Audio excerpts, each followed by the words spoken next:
4시 20분 향해 가고 있습니다. 지난 8월이었죠. 한국은행에서 2018년 서울대 입시 결과를 분석한 결과 그 소득과 거주 지역에 따른 사교육비 격차가 상위권 대학 진학률 차이로 이어지고 있고 또 상위권대 그 입학생의 서울 출신 쏠림 현상을 유발하고 있다. 이런 보고서를 발표했습니다. 이 또 사교육의 폐해를 줄이고 교육 불평등과 지역 불균형을 해소하기 위해서는 대학 입시 제도에 이 지역별 비례 선발제를 도입해야 한다는 과감한 제안까지 했습니다. 게다가 이제 이창용 한국은행 총재는 한 강연에서 뭐 서울대생 80%는 지방에서 뽑자 뭐 이런 얘기까지 했는데요. 자, 보고서를 직접 쓴 분입니다. 한국은행 경제연구원 미시제도 연구실의 정종우 과장과 함께 이 얘기 나눠보겠습니다. 어서 나오십시오. 네, 안녕하세요. 네, 반갑습니다.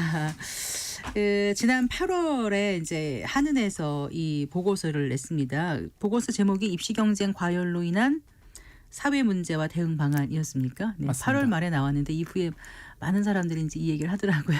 맞습니다. 한은에서 교육부도 아니고 한은에서 교육 개혁에 대한 보고서를 내시게 된 배경이 있을 것 같아요. 예, 한국은행이 왜 이런 보고서를 쓰느냐라는 질문을 굉장히 많이 받았는데요.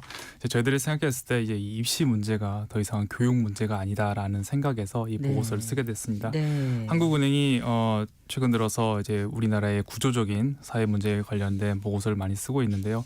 이런 보고서를 쓰다 보니까 우리 사회를 둘러싼 여러 구조적인 문제들이 교육 문제, 특히 입시 문제와 무관하지 않다. 그래서 이 입시 문제가 비단 교육뿐만 아니라 우리 사회 그리고 경제의 성장 잠재력 그리고 안정성에도 영향을 미친다고 생각했기 때문에 네. 저희 한국은행의 주요 업무인 통화정책과도 무관하지 않다고 판단을 해서 네. 저희들 보고서를 작성하게 되었습니다. 이제 입시 경쟁이 과도하면 그게 이제 서울 집중을 불러일으키고 또 저출생도 불러일으키고 맞습니다. 그런데 좀 주목을 하신 것 같고 맞습니다. 그러다 보면 이제 그게 결과적으로 저출생하면은 이제 이다음에 일할 사람들도 적어지는 거고 그런 성장 잠재력을 떨어뜨릴 수 있고 맞습니다. 이런 데 주목을 하신 것 같아요. 예. 근데 그게 한국은행의 주요 정책인 통화 정책하고는 어떻게 맥이 닿아 있는 거죠?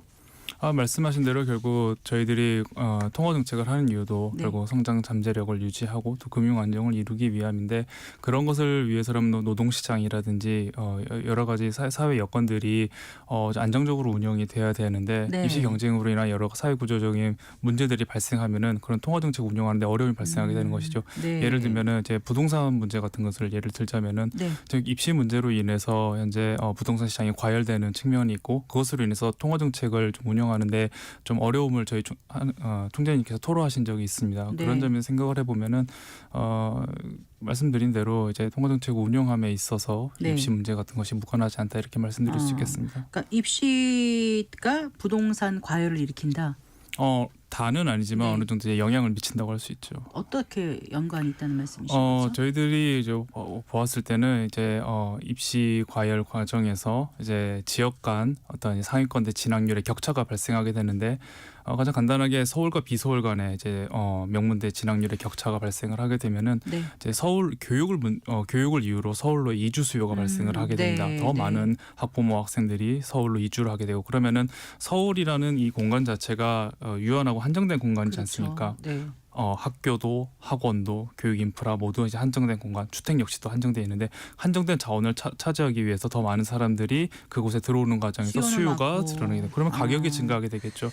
그렇게 되면은 교육 수요가 증가하게 되면 공급 역시 증가하게 됩니다. 소위 뛰어난 강사분들도 더욱더 서울에 더 와서 이제 가르치게 되고 그렇게 되면은 거기에서 더 양질의 교육을 받은 학생들이 더 상위권대 명문대 진학할 확률이 네. 높아지게 되겠죠. 네. 그 격차가 커지게 되면서 발생되는 악순환이 결국은 현재와 같은 사회 구조적인 문제를 일으킨다 그렇게 생각하고 있습니다. 사실 우리나라 심각한 사교육 문제는 어제 오늘 문제가 아니에요. 제가 고등학교 때인가부터 이제 집에서 이렇게 과외하는 게 금지되고 막 그랬던 기억이 나는데 그때 과외를 안 할 수 있어서 저희는 좋았었거든요.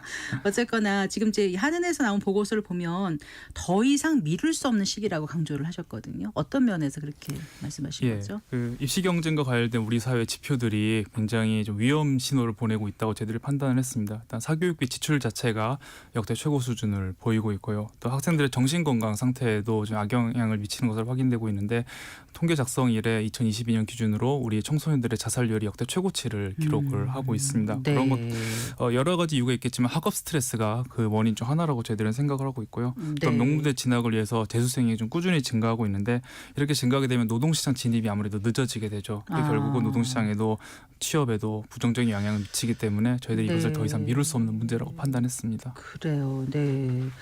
그 아이를 키우는 가정에서는 사실 이제 사교육이 다 가계 부담을 준다는 거는 뭐 비슷할 것 같아요. 부담을 느끼실 것 같은데 그렇다고 이제 안 시킬 수는 없잖아요. 무슨 배짱으로 나 혼자만 안 시킬 수 있을까 싶고 남들 다 시키는데 그래도 어느 정도는 좀 따라가서 시켜줘야 되지 않나 이런 생각 때문에 하거든요. 실제로 이제 사교육비를 좀 분석을 해보셨을 거 아닙니까? 예. 뭐 어떻게 나왔습니까? 어느 예. 정도 부담하고 있는지. 가장 최근 통계에 이제 2023년에 네. 초중고학생의 사교육비 총액이 27.1조 원 규모로 나타났고요. 네. 사교육 참여율이 78.5%로 각각 역대 최고치를 기록을 했습니다. 네. 그래서 이런 사교육비 지출은 저희들이 봤을 때 이제 소득 수준에 따라서 굉장히 큰 차이가 보인다는 것을 확인을 했는데요. 네. 2023년 기준으로 고교생 1인당 월 평균 사교육비 자료를 보면요. 저희들이 정의할 때 이제 고소득층 네. 월 800만 원 이상 소득이 있는 고소득층 같은 경우에는 네. 월 평균 97만 원을 지출한 반면에 월 평균 그 200만 원 미만의 소득을 가진 저소득층 같은 경우에는 38만 원을 이제 사교육비 지출해서 소득 계층 간의 이 사교육비의 차이가 격차가 2.6배 수준인 것으로 확인됩니다. 하지만 이런 사교육비의 상대적인 부담은 저소득층에 더 집중된다고 저희들은 보고 있는데요.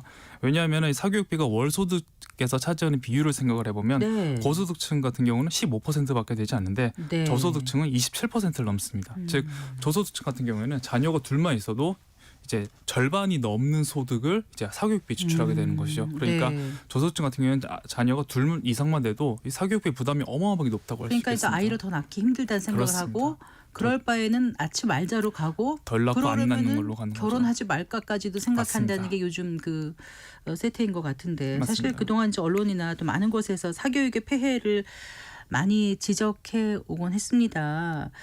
이제 보고서 쓰시면서 그 전부터 이제 많이 지켜보셨을 텐데 어떤 게 가장 문제가 되는 부분이라고 파악하셨어요?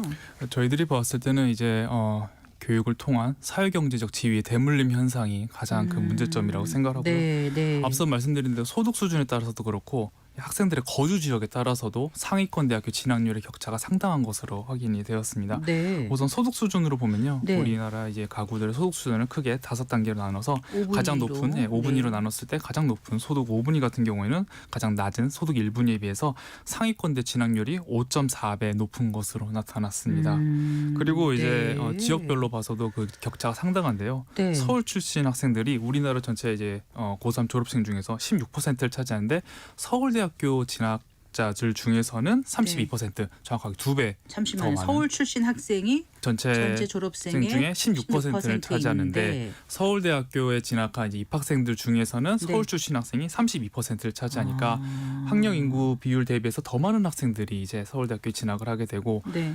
이것을 좀 더 좁혀서 강남 3구가 이제 주요 이제 학군지로도 유명하지 않습니까? 강남 3구 학생들이 전체 우리나라 학령 인구 학생들 중에서 4%밖에 되지 않는데 서울대학교 진학생 중에서는 12%를 차지합니다. 그러니까 3배나 더 많은 비율의 학생들이 이제 진학을 하는 그러니까 것이죠. 지금 소득 수준에 따라서 그다음에 거주 지역에 따라서 이제 교육 기회의 불평등이 굉장히 크다라고 네, 크다라고 맞습니다. 보여주는 네. 그런 거네요. 맞습니다. 네. 그러니까 이제 소득과 거주 지역에 따라서 학교교 격차가 생기고 그다음에 상위권대 진학률 차이가 생기고 또 말씀하신 대로 상위권대 입학률은 입학생이 서울 출신이 많다. 네, 맞습니다. 네, 그런 거죠. 네. 그런데 좀 궁금한 게요. 이제 저출생으로 고등학생들 이제 좀 줄어든 거 아닌가요? 네, 맞습니다. 그런데 왜 경쟁은 치열해지고 사교육비는 계속 이렇게 늘어나고만 있을까요? 일단은 우리나라의 입시 구조 자체가 단순히 대학 진학 목표로 하는 것이 아니라 소위 명문대 혹은 뭐 의대와 같이 특정 대학, 특정 학과를 중심으로 그곳을 바라보면서 이제 이루어지기 때문에 사교육비 자체가 이제 줄어들거나 그 경쟁이 완화되는 것은 쉽지 않은 상황이고요. 네. 더불어서 이제 앞서 말씀드린 지역 간 진학률 격차로 인한 이런 약순환의 고리가 이루어지지 않았습니까? 특정 지역에서 더 진학률이 높다는 것을 알게 되니까 그곳으로 이주 수요가 높아지게 되고 그것으로 인해서 주택 가격도 높아지고 사교육 비용까지도 높아지게 되면서 결국 이러한 현상들이 전반적인 사교육비 수준 자체를 끌어올리는 현상을 일으키고 있다고 저희들 생각하고 네, 있습니다. 그러니까 서울에 그 학교라든가 학원이라든가 여러 가지 좀 집중돼 있는 것 같아요. 그 뭐 유명하다는 학원 강사분들도 서울의 일부 지역에 이렇게 몰려 맞습니다. 계시고 하다 보니까 맞습니다. 그 이제 이렇게 치열해지는 대학 입시, 그다음에 사교육 폐해를 해결하기 위해서 이제 과거 이전 정부에서도 이제 다양한 제도를 계속 도입해 왔던 것 같아요. 그런데 계속 이게 좋아진다는 느낌을 못 받거든요. 네. 그리고 교육 전문가들은 다 나름대로 많은 제안을 해 왔는데 글쎄요. 한은에서 이번에 이제 보고서를 쓰시면서 실태를 파악을 네. 하고 그다음에 이제 네. 뭔가 내놓으셔야 되잖아요. 제안을. 네. 내놓으신 게 그 지역별 비례 선발제예요. 지역별 비례 선발제가 어떤 겁니까? 예, 간단히 좀 설명을 드리자면은 우선은 대학이 네. 자유롭게 학생들을 선발하되 다만 지역을 고려하자. 이 말은 지역별 학령 인구를 고려해서 학생들을 선발하는 것을 뜻합니다. 예를 들어서 설명드리자면은 우리나라 고3 학생들 중에 10%가 부산 지역이 있다고 하면은 네. 대학이 어떤 방법을 통해서는 자유롭게 학생들을 선발하되 이 뽑은 학생들 중에 부산 출신 학생들이 10% 정도를 차지하게 하자라는 것이 이제 전반적인 제도의 내용이라고 할 수 있겠습니다. 그 지금 지역 균형 선발제도 있잖아요. 그거는 좀 예. 다르잖아요. 예, 그 어느 정도 유사성도 있고 차이도 있다고 할 수 있겠는데요. 지역균형 선발 제도 같은 경우에는 학교장 추천을 통해서 학생들이 이제 지원을 해가지고 평가받아서 선발되는 네. 제도라고 할 수 있겠는데요. 네. 한편으로 차이점이 있다면은 지역균형 선발 제도 같은 경우에는 서울대 기준으로 봤을 때 아직 전체 모집 정원의 20% 미만 정도를 차지하고 있습니다. 네. 하지만 저희들이 제안드리는 지역별 비례 선발제 같은 경우는 모집 정원의 대부분을 이렇게 지역 학령 인구를 고려해 가지고 선발하자라는 점에서 좀 차이점이 있다고 할 수 있겠습니다. 이게 그러면은 사교육의 폐해를 완화시킬 수 있다고 보시는 근거는 뭐예요? 사교육비에 대해서 설명을 드리자면은 우선은 지역별로 학생들을 선발하게 된다면 현재의 어떤 일률적인 어떤 평가 제도를 통해 학생들을 소위 줄 세우기식으로 선발하는 것을 좀 다양한 전형 요소를 통해서 학생들을 선발하고 또 지역별로 나누어서 선발함으로써 학생들로 하여금 일단은 경쟁에 대한 어떤 강도를 좀 완화시킬 수 있다고 저희들은 생각을 하고 있고요. 네. 두 번째로는 사교육 입장에서도 앞서 말씀드린 대로 서울로 혹은 특정 학군지로 이제 쏠리려는 그런 수요를 낮춤으로 인해서 사교육비 경감에서 좀 도움을 줄 수 있다. 저희도 그렇게 생각하고 있습니다. 근데 이게 좀 언뜻 들으면 공감이 되는데 또 이제 반대 의견도 만만치 않을 것 같습니다. 뭐 그 대학의 자율적 인재 선발을 어찌 보면 좀 침해할 수 있는 부분도 있고 서울 수도권 학생들에 대해서 역차별일 수도 있고 난 원래부터 그냥 서울에 태어나고 수도권에 태어나서 했는데 여기서 어느 수준 안에 들어서 공부를 했는데 오히려 지역의 그 할당제는 아니지만 그렇게 말씀하신 대로 그 지역별 비례 선발제를 하면 오히려 나는 역차별 당하는 거 아닌가 이럴 수도 있지 않을까요? 대학의 일단 자율성 관련해서 설명을 드리면은 예. 이미 현재 대학들이 이제 교육부를 통해서 입시 과정에서 많은 규제를 받고 있습니다. 저희들은 그런 규제를 최대한 줄이고 대학이 최대한 자유롭게 학생들을 선발하되 사후적으로 지역별 학령 인구를 고려하자는 점에서 어떤 점에서는 대학의 자율성을 높인다고 할 수 있겠고요. 네. 둘째로 또 역차별 문제 같은 경우는 네. 저희가 다르게 좀 생각을 해야 될 게 지방 학생들이 이미 어떤 사교육 환경이라든지 혹은 사회경제적 배경으로 인해서 현재 불이익을 많이 받고 있다는 것이 저희들이 통계 분석을 통해서 확인을 했습니다. 그래서 생각하실 때 서울 학생들이 역차별을 받는다라고 보기보다는 현재 상황에서 지방 학생들이 너무 불이익을 받기 때문에 현재 어떤 비정상적인 상황을 조금 정상화하자라는 차원으로 여러분들이 좀 이해를 해주셨으면 좋겠습니다. 네. 그 지역 분산, 그러니까 기대 효과가 네. 지역 분산이 가능한다고 보세요. 저희들 그렇게 생각하고 있습니다. 그 이제 아무리 그 국립대 이런 유수의 국립대들이 있어도 최근에는 그 위상이 어쨌건 이전만 좀 못한 경우가 많지 않습니까?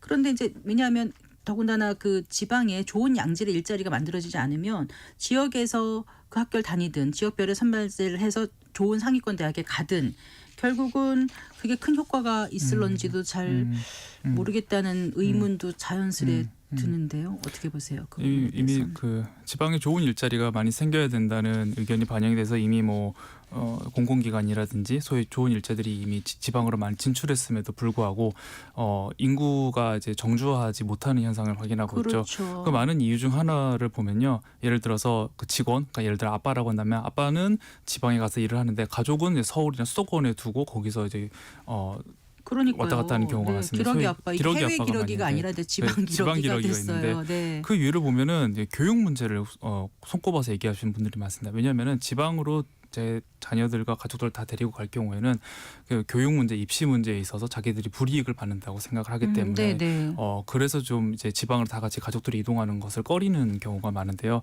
저희들이 말씀드린 대로 이 지역별 비례 선발제를 시행하게 되면은 적어도 이런 불평등이 좀 완화되거나 오히려 지방에서 거주하는 것이 대학 입시에 유리할 수도 있다는 판단이 된다면은 지금보다는 이제 그 좋은 일자리가 이제 지방으로 내려갔을 때 직원들이 자기 자녀들과 가족들을 데리고 지방에 정주할 수 있는 유인이 좀 더 높아진다고 저희들은 생각을 하고 있습니다. 네. 교육계에서는 이제 입시 과열과 지역적 불평등 문제를 근본적으로 해결하기 위해서는 지금 그 과도하게 정량 평가 중심으로 치우친 입시 제도부터 손봐야 된다 이런 얘기를 그 전부터 해왔는데 그래서 이런 이제 본질적인 접근 말고 지금 말씀하신 틀을 바꾸는 게 더 네. 시급하다고 보시는 건가요? 예, 저희들이 그 해방 이후로 지금까지 입시제도의 변천사를 다 살펴보았는데요. 정말 무수히 많이 입시제도를 바꿔왔지만 네. 이런 어떤 사교육비의 증가 그리고 어떤 입시의 과도한 경쟁 이런 것이 경감되는 것을 확인을 하지 못했습니다. 그러니까 네. 아무리 제도를 바꾸더라도 이러한 어떤 이 과도한 입시 경쟁을 완화하는 것은 쉽지 않다. 저는 해외는 이렇게 보고 어떨까요? 있습니다. 우리나라는 유난히 이제 교육열이 뜨겁다고도 알려져 있는 몇몇 나라 중 하나 아닙니까? 예. 해외에서는 어떻게 교육제도를 운영하고 있는지 특히 입시 같은 경우는요. 뭐 국가에 따라서 굉장히 다양합니다만 저희들이 말씀드린 대로 이제 좀 지역을 고려하고 좀 더 다양한 출신의 학생들을 선발하는 움직임은 예전에도 있었고 지금도 계속되고 있습니다. 이제 특별히 사례를 들자면은 미국 텍사스주의 사례를 들고 싶은데요. 미국 텍사스주 같은 경우에는 내신 상위 10% 입학제라는 게 있습니다. 네. 그 주에 있는 어느 고등학교든지 간에 내신 성적이 상위 10% 안에만 들면은 텍사스에 있는 어느 주립 대학교든지 자기가 진학할 수 있는 그런 권리를 얻게 아 됩니다. 그래요? 예. 오. 예. 그렇게 되면 얻을 수 있는 효과가 뭐냐면은 우리가 흔히 얘기하는 좀 성적이 낮은 고등학교도 있지 않겠습니까? 거기서도 그러니까요. 그런 고등학교 다닌다 하더라도 내가 거기서 상위권에만 들면은 내가 그 주에 있는 좋은 대학교에 진학할 수 있는 그런 자격을 얻게 된다는 근데 것이죠. 미국의 주가 여러 개 있잖아요. 그럼 예. 텍사스 주는 약간 학력이 다른 데보다 떨어집니까? 그것도 궁금하네요. 뭐 그런 것은 전혀 아닙니다. 그렇지 않나요? 그렇지 않습니다. 특별히 뭐 어. 텍사스 주 학생들이 뭐 학력이 떨어지고 전혀 그런 것은 아니고요. 텍사스 주에도 예를 들면 그 텍사스 오스틴 주립대학교 같이 세계적으로도 명성 있는 학교들이 있는데 네네. 그 텍사스 학교 같은 워낙 경우에는 유명하죠. 그렇습니다. 그 텍사스 주에 있는 고등학교에서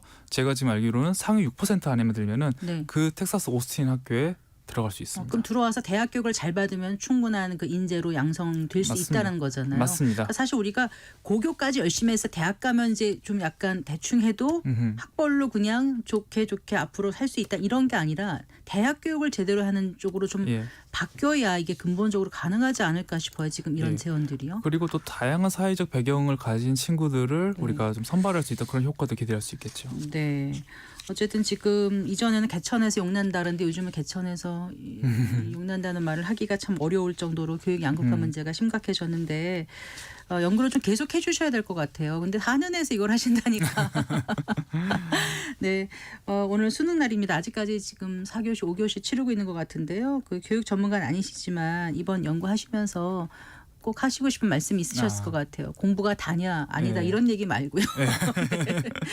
네, 아직 끝나진 않았지만 또 네. 수능 시험 준비하시느라 학부모님들 너무 고생 많으셨고 저 역시도 한국의 이제 교육제도 안에서 입시를 준비했던 사람이기 때문에 얼마나 고생 많으셨는지 저도 잘 알고 있습니다. 그래서 제 생각으로는 오늘 이제 수능 시험을 보시는 학생 여러분들의 후배들 그리고 그 학부모가 될 예비 학부모님들 같은 경우는 지금보다 더 나은 환경에서 입시를 준비할 수 있도록 앞으로 더 많은 이런 논의의 장이 펼쳐졌으면 좋겠다. 그렇게 생각을 하고 네, 있습니다. 부모님들 내가 지역에서 아이 사교육도 제대로 못 시켜서 오늘 수업 못 보는 거 아닌가 해서 마음 좀 아프신 이런 분들에게 좀 위로가 될 수 있는 현실적인 어떤 제도 마련이 좀 시급하다 생각을 다시 한번 해보게 됩니다. 네, 오늘 말씀 잘 들었습니다. 고맙습니다. 감사합니다. 네, 한국은행 경제연구원 미시제도 연구실의